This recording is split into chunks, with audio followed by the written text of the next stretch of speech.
Okay then guys, welcome to another video. This is the next video in the A2 or Year 2 A-Level Biology videos with myself, Mr Phillips, and we're continuing to look at respiration. So today we're going to be looking at two stages really, but one larger stage and one smaller stage. That is the link reaction and the Kreb cycle. So just to remind you from the last video, which if you haven't watched is 5.2 glycolysis video, this is a stage of the reaction called glycolysis, and basically really briefly what happens is a glucose molecule is phosphates added to the glucose molecule to make it more reactive. The glucose molecule is then turned into an isomer of fructose. Another phosphate is added to make it more reactive again into hexose 1,6-biphosphate. That then splits into two lots of trio sugar, so it goes from one 6-carbon molecule to two 3-carbon molecules. And then for a series of reactions, we make 2 and then 4 ATP molecules and 2 reduced NAD. So the reaction products of glycolysis are there's a yield of 2 ATP, so you make 4, but you've got a yield of 2 because you used 2 up in the first place. You've got reduced NAD, 2 lots of that, which carry hydrogen to the final stage, and you've got 2 pyruvate molecules. So what we're going to look at today is, well, what happens to these 2 pyruvate molecules.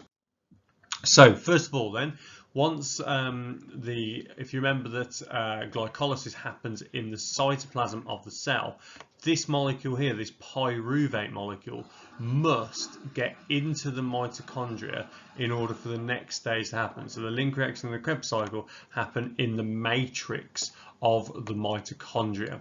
So what happens here is a molecule called the pyruvate H+ symport protein basically uses a form of active transport to move that pyruvate across. And later on, this is an example of why it's not 100% efficient ATP generation via respiration, because we're using some energy to do it. If we just have a look at this before we move on, though, this shows you quite nicely what is happening in our next stage, the link reaction. So we'll talk about it again on the next slide, but this here shows you the link reaction quite clearly.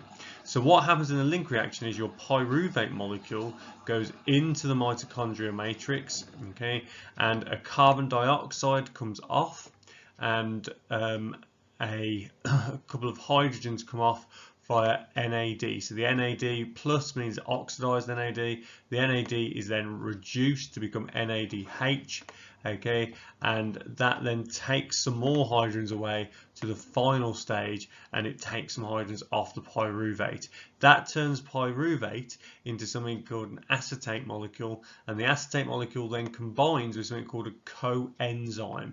In this case, it's coenzyme A, and that forms acetyl coenzyme A. So let's have a look at that in a bit more detail as we go forward. So link reaction here again, just exactly what I just took you through there. So at the end of glycolysis, you have a pyruvate molecule. Okay, we've got 2 pyruvate molecules, so don't forget that, because we've got 2 lots of this from 1 glucose molecule. So this is happening twice for every glucose molecule that is respired. And what happens is when these things arrive in the matrix of mitochondria, pyruvate, as you just saw, has got 3 carbons. We take off some hydrogens using reducing some NAD, okay, and we use an enzyme called a dehydrogenase enzyme to do that. Some carbon dioxide comes off, and this is one of the sources of your carbon dioxide molecules in respiration, and that is using an enzyme called a decarboxylase enzyme. So it goes down from a 2-carbon to a from a 3-carbon to a 2-carbon molecule called an acetate. And the acetate struggles to enter the Krebs cycle by itself. So we have to have a molecule that helps the acetate, which in this case would be the substrate, get into the next enzyme's active site. So what happens is acetate combines with coenzyme A to make something called acetyl coenzyme A. Now acetyl coenzyme A then is then able to enter the Krebs cycle, and then what will happen afterwards is the coenzyme A is recycled to pick up some more of the acetate. So the link reaction then is on here described a bit more. I'm not going to spend much more time on it because I've spoken 2 slides of it. But there is an equation here that is worth you knowing. So basically in the link reaction you have 2 molecules of pyruvate going in. That reacts with 2 molecules of reduced NAD, of oxidized NAD. That reacts with 2 molecules of coenzyme A to come out as 2 molecules of carbon dioxide, 2 molecules of reduced NAD and 2 molecules of acetyl-CoA. Why is it always 2? Just to remind you that every molecule of glucose we make, or every molecule of glucose that we break down in respiration, we are leaving glycolysis with 2 molecules of pyruvate. So the Kreb cycle then is basically a cycle where the acetyl coenzyme A drops off the acetate into this cycle of reactions, and as it goes around this series of reactions, which we'll look at in the next few moments in a bit more detail, it starts releasing byproducts. So the products that are going to be made are 2 molecules of carbon dioxide per cycle, some reduced NAD and also something called reduced FAD carrying hydrogens to that final stage of respiration we'll talk about later, and then also molecules of ATP are made directly. But let's have a look at that in a bit more detail. So this would be the one that I would suggest you learn in as much detail as possible, because I think this one clearly shows you everything you need to know. So above this blue sort of line we've got the pyruvate molecule, going into the link reaction. So all of this is happening in the mitochondrial matrix, but below the blue line we've got the Kreb cycle.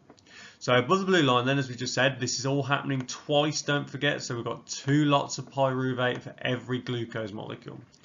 Pyruvate is a 3 carbon compound, which you need to know, and as I said before, dehydrogenase enzymes take away some hydrogen atoms which reduce NAD, and then carbon dioxide comes off due to decarboxylase enzymes, and that then diffuses out of the cell as a waste product, goes into your blood, and then is excreted via your lungs. Now once you take those 2 off, you end up with a molecule called acetate. Acetate cannot enter the Kreb cycle itself, so this down here is the Kreb cycle. So acetate cannot enter the Kreb cycle itself, so it has to link up with a molecule called coenzyme A. And just for this bit, I'm just going to call it CoA, just because I haven't really got the time to do it. And the coenzyme A is a coenzyme, so it takes and picks up the acetate, combines the acetate, and it drops the acetate into the Kreb cycle. Then the coenzyme A will be recycled to collect the next bit of acetate to do the same. Now what is the coenzyme A actually doing? Well, the coenzyme A is actually facilitating the reaction between oxaloacetate here, which is a 4 carbon compound, and acetate. So the coenzyme A takes it into the enzyme that does that. So what happens is this oxaloacetate combines with the acetate molecule to form citrate.